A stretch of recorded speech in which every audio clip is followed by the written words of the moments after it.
Hey folks, Sega Sonic fan here, and today I'm excited to have finally demodulated a Sega Genesis controller, or demultiplexed, as it were.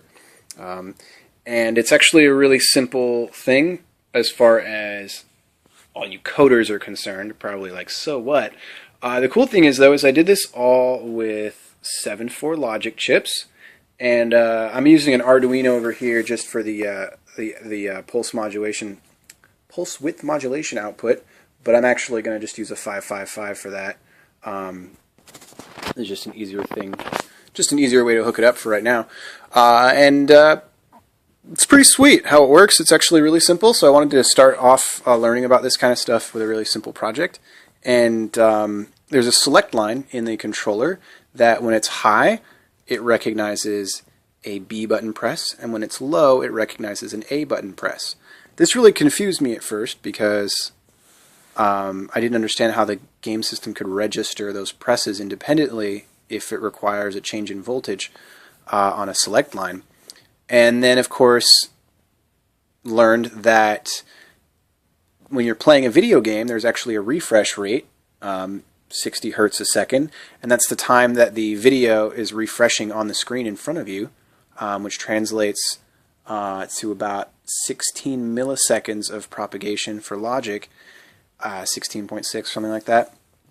And so if logic can change, a logic state can change within 16 milliseconds, then it will not be displayed on your television when you're playing a game. So what that select line does is it changes faster than your eyes can actually register an image. Pretty darn cool. So when I press this B button, the logic signal goes from high to low, but you see it's jaggy like that because the select line is constantly changing from high to low, high, low, high to low, high to low, high, low. And then if I press the A button, it's the same thing. High to low, high to low, high to low. What's interesting though is if I press them together, they're actually complementary. So when one's low, the other one's high. And it seems like that would totally make no sense, but if you're playing a game, right, and you hit the button, it just shows that. It just, the actual code, the microprocessor within your video game system knows that all those little high-low markers are that button press, and all those, and it averages them, basically.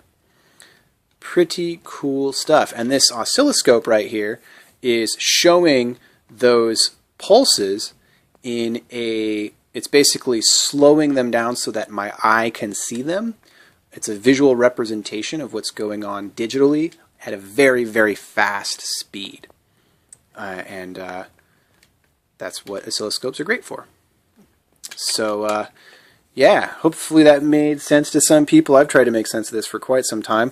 After I finish working on this project, I'll post another video about the truth table that I used to make this and each logic circuit and what it does and how I built it.